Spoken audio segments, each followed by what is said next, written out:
давуд акобиров ҳастам, рӯзноманигори сомонаи ҷом ва имрӯз суҳбате дорем бо ҳуқуқшинос, хатмкардаи риштаи ҳуқуқшиносии Донишгоҳи Миллии Ҷумҳурии Тоҷикистон Беҳрӯз Султонов оид ба чанде аз солҳо, чанде аз масъалаҳое ки роҷеъ ба хизмати ҳарбӣ ва даъват ба хизмати ҳарбӣ барои ҷавонон. Хуб, ташаккури зиёд ки таклифи моро пазирифтед ва дар барнома ширкат кардед. Ташаккури зиёд бародари азиз. Хуб, суоли якум дар бораи сину соли дақиқи даъват ба хизмати ҳарбӣ.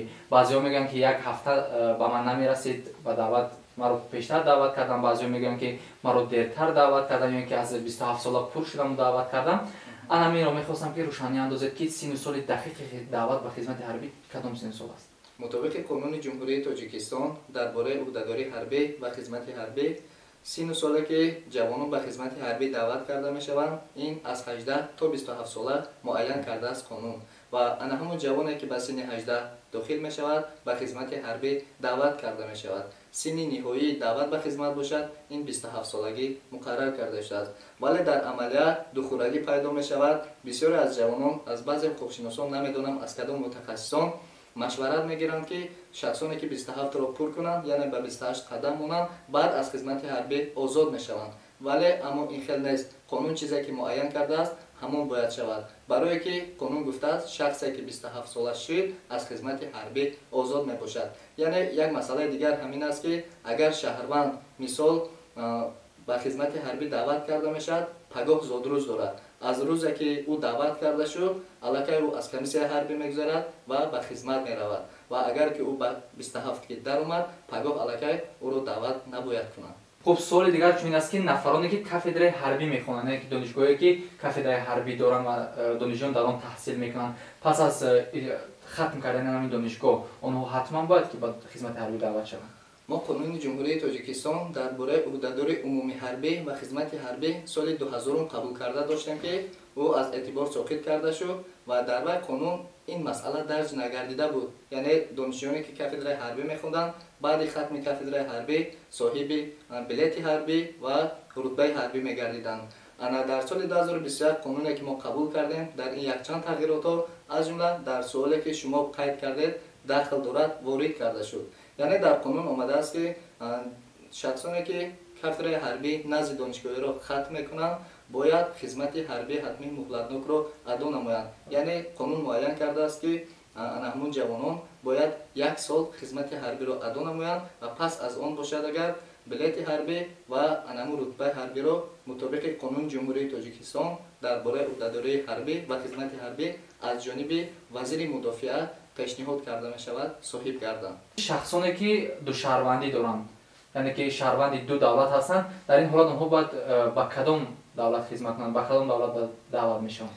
дуруст қайд кардед. Дар анаму саҳифаҳои Инстаграм ва Ютуби ман низ бисёре аз ҷавонон ки дар Федератсияи Россия қарор доранд ё ин ки ду шаҳрвандӣ доранд, ин саволҳоя пешниҳод мекунанд ва бисёре аз онҳо намедонанд.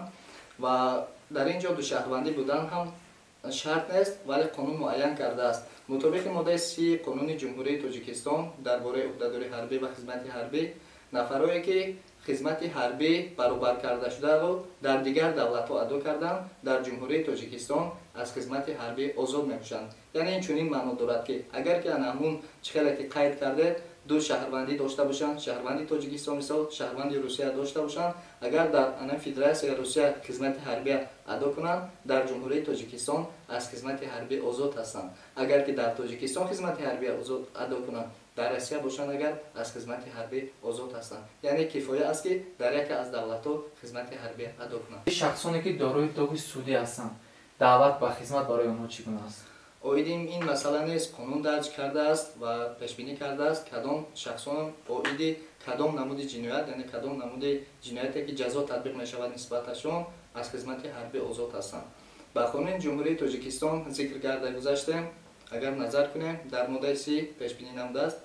Қонун мегӯяд ки нафароне ки барои содир намудани ҷиноят бо ҳукми суд бо ҷазое аз озодӣ маҳрум намудан маҳкум шудаанд, аз хизмати ҳарбӣ озод буда метавонад. Яъне ин асос мешавад. ана инҷа як масъала ҳаст ки мисол бисёриҳо мегӯянд ки ман доғи судӣ дорам, аммо аз хизмат озод ҳастам, ё ин ки не, бисёре аз онҳо озод нестанд. Барои чӣ? Ба кодекси ҷиноятӣ мо агар назар кунем дар кодекси ҷиноятӣ якчанд намуди ҷазо тақрибан 10-11 намуди ҷазо пешбинӣ шудааст. дар он аз ҷумла ҷарима, корҳои ҳатмӣ, корҳои ислоҳӣ, маҳдуд кардан аз озодӣ, маҳрум кардан аз озодӣ ва дигар намуди ҷазоҳо пешбинӣ шудааст. вале қонуни ҷумҳурии тоҷикистон дар бораи уҳдадорӣ ҳарбӣ ва хизмати ҳарбӣ гуфтааст ки шахсоне ки бо ҷазои аз озодӣ маҳрум намудан маҳкум шуданд, агар ки дигар намуди ҷазо нисбатшон татбиқ шуда бошад ва ё ба хизмати ҳарбӣ ҷалб карда мешаванд, нобаст аз оне ки доғи судӣ доранд ё ин ки не. Ташаккури зиёд. Суоли дигар чунин аст вобаста ба хизмати навене ки хизмати пулакӣ дар қонуни ҷумҳурии Тоҷикистон дарҷ кардан. Рафти ин гуна хизмат чӣ гуна аст? Чӣ қадар маблағ месупоранд ва хизмат чӣ гуна сурат мегирад? бале қонуне ки мо соли 2021 қабул кардем замина бар ин қарори ҳукумати ҷумҳурии Тоҷикистон таҳти рақами 299 аз 3 июл соли 2021 қабул карда шуд ва дар ин қарор хизмати пулакӣ яъне хизмати алтернативӣ муайян карда шуд. дар ин қарор омадааст ки 420 нишондиҳанда барои ҳисобҳо маблағи хизмати ҳарбӣ ва айни ҳол бошад агар як нишондиҳанда дар ҷумҳурии Тоҷикистон мутобиқи қонуни ҷумҳурии Тоҷикистон дар бораи бюҷети давлатӣ 64 сомон муайян гардид. Анами 64 сомон муайян гардид, 420 нишондиҳанда ки шуд 26880 сомон мешавад. ва тартиби супориданаш бошад дар қарор дарҷ гардидааст. шахсе ки мехоҳад ба анами хизмати алтернативӣ даъвати сафарбарӣ дар ҳайати захиравӣ бошад, ӯ метавонад ки ба комиссарияти маҳалли зист дар асоси ариза муроҷиат намояд. вақте ки ӯ бо ариза муроҷиат намуд, аризаи аз ҷониби комиссарияти ҳарбӣ қонеъ карда шуд, ба ӯ иҷозат метиҳанд ки маблағашро ба суратҳисоби муайян гардидае ки амонатбонк яъне бонки амонатбонк муайян кардааст дар он ҷо супорад. ва қонуни як чизи дигарро дар қарор омадааст ки ва вақте ки анам маблағро супорид, квитансия ки аз ҳамон банк метиҳанд бояд дар муддати 5 шабона рӯз оварда ба комиссарияти ҳарбӣ супорад. дар ҳолати насупоридан ӯро метавонанд ки ба хизмати ҳарбӣ ҷалб намоянд. вақте ки ӯ месупорад, онҳо қайд мекунанд. вақте ки қайд карданд, ба ӯ квота дода мешавад. шахсе ки маблағро супорид, вақте ки ба ӯ квота дода шуд, ӯ аллакай аз хизмат озод аст ва ҳангоме ки навбаташ омад, метавонад ки ҷамъомади ҳарбӣ якмоҳаро гузарад ва аз хизмати ҳарбӣ озод бошад. шумораи ин квотаҳо барои як давраи даъват чӣ қадар аст? шумораш муайян карда нашудааст, аммо фисади камтарин бояд ба қайд гирифта шаванд. мисол 10% дар соли 2022 ёки чӣ қадар ки вазояти мудофиа муайян мекунад ва ин масъала ихтиёрӣ аст ва маҷбуран нест ё ин ки ба гурӯҳи алоҳидаи шаҳрвандон муайян карда нашудааст. касе ки ихтиёр дорад, яъне ки хоҳиш дорад, метавонад ки бо ихтиёри худ маблағро супорида аз хизмати ҳарбӣ озод бошад пас аз гузаштани ҷамъомади якмоҳаи ҳарбӣ. хуб, ташаккури зиёд. суоли дигар чунин аст ки нисбати шахсоне ки ба хизмати ҳарбӣ даъват мешаванд ва саркашӣ мекунанд, қонун нисбати онҳо чӣ ҷорӯҷӯӣ мекунад? вақте ки мо қонуни нав қабул кардем, як тағйирот пешбинӣ намудааст қонун. вақте ки дар қонуни пешина соли 2000 чӣ қадар ки гуфта гузаштам, дар аввал дар он даъватшаванда даъватномаи қабул карда мегирифт ва баъдан ӯ ба комиссарияти ҳарбӣ ҳозир мешуд.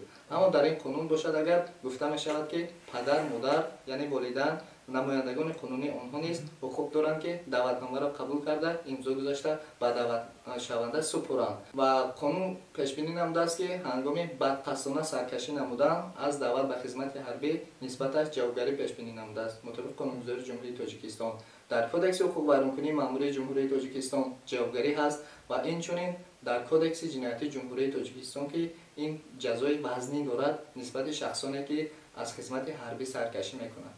як нуқтаро бояд қайд кунам ки мутобиқи моддаи 43 Конститутсияи ҷумҳурии Тоҷикистон ҳифзи ватан, ҳимояи манфиати давлат, таҳкими истиқлолият ва иқтидори мудофиаи он вазифаи ҳар як шаҳрванд аст. бояд ҳар як шаҳрванд ин вазифае ки Конститутсия ба ӯ муайян кардааст бояд иҷро намояд ва ҳангоми саркашӣ кардан аз ин уҳдадорӣ мутобиқи моддаи 343 Кодекси ҷиноятии ҷумҳурии Тоҷикистон нисбати нафароне ки аз хизмати ҳарбӣ саркашӣ мекунанд ҷарима ба андозаи аз 500 нишондиҳанда то 1000 нишондиҳанда ва инчунин маҳрум сохтан аз озодӣ ба муддати то 2 сол муайян гардидааст. яъне ки ин баробар мешавад аз 32000 сомон то 64000 сомонӣ ва 2 сол муайян аст ки аз озодӣ маҳрум карда мешавад.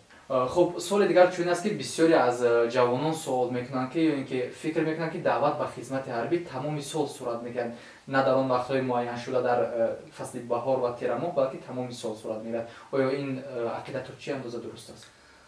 این درست نیست البته که و از کجایی که میخوانند یا اینکه میشنوند این یگان حقیقت ندارد، چون که در قانون جمهوری تاجیکستان درباره عهدهداری حربی و خدمت حربی در ماده 27 این مسئله درج گردیده است. یعنی این معنای آن را ندارد که جوانان به خدمت حربی تمام سال دعوت شوند. در ماده 27 گفته میشد که در اساس قرار رئیس شهر و ناحیه‌ها شخصانی به سن خدمت رسیده‌اند دعوت کرده میشوند به کمیسریات حربی، آنها حجت‌هایشان را درست میکنند. مثال شما دانشجو باشید یا اینکه شخص دیگر دانشجو باشد یا اینکه از قید محل زیست برآورده است، در یگان قید مدتی نیست، آید این شخصان معلومات ندارند و آنها را دعوت میکنند. اگر دانشجو باشد خدمتش به تاخیر میاندازند، یک افسران باشند یا اینکه شخصانی که سردار خواجگی میشوند به آنها اجازه میدهند که از خدمت موقتا آزاد باشند، خدمتشون به تاخیر انداخته شود یا چی کمبودی‌هایی که آید به دعوت دخل دارد در این پرابلم حل کرده میشد.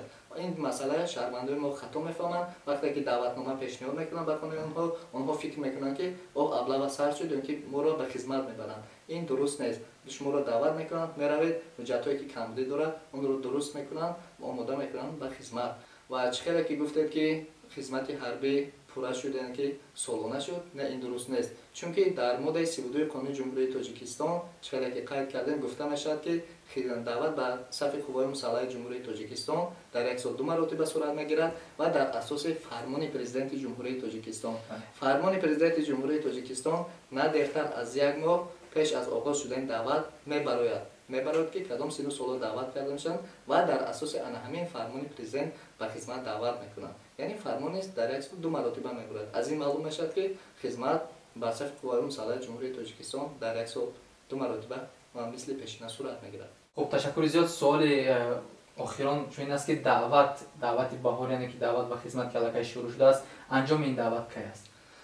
مطابق این ماده 32 قانون ذکر گردیده دعوت در یک سال 2 مرتبه صورت میگیرد، یعنی دعوت بهاری و دعوت ترماهی. و عین حال باشه ما در دعوت بهاری قرار داریم. دعوت بهاری از 1 اپریل شروع شد و 31 می آخرین روز انجامیابی دعوت میباشد. یعنی که شهروندان از 18 تا 27 ساله از 1 اپریل تا 31 می به دعوت بهاری دعوت کرده میشوند. تشکر زیاد. فکر میکنم یک صحبت بسیار مفید بود برای تماشاگران سامانه جام و باقی مانده سوالات خود رو میتونید در سامانه حقوقشناس بهروز سلطانوف در سامانه اینستاگرام قانون TJ official میتونید که سوالهای خود رو دهید و پاسخ و مشورت های حقوقی خود رو بگیرید.